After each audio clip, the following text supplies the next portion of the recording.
Ditemui usai audiensi dengan para ex-pekerja PT Freeport Indonesia di Gedung Nusantara 1 DPR RI, Ketua Komisi 9 DPR RI Dede Yusuf mengatakan, yang terpenting saat ini adalah menyelamatkan para pekerja dalam mendapatkan haknya, terutama hak atas jaminan kesehatan.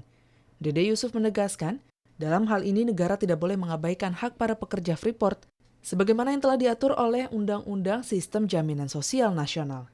PHK yang dilakukan secara sepihak oleh PT Freeport berimbas kepada penolakan jaminan kesehatan nasional dari BPJS Kesehatan. Kami akan melihat dari sisi kemanusiaannya, bagaimana mereka bisa melindungi diri mereka ketika mereka sakit, ketika mereka mendapatkan musibah, dan yang lain. Dan ketika dalam konteks melindungi warga negara, maka bangsa tidak boleh lagi melihat ini PHK atau tidak PHK, ini adalah warga negara Indonesia.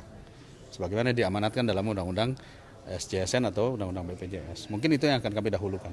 Terkait isu pemerintah yang kini telah berhasil mengambil alih divestasi saham Freeport sebesar 51%, Dede Yusuf mendesak agar capaian ini membawa dampak yang baik bagi para pekerja PT Freeport Indonesia.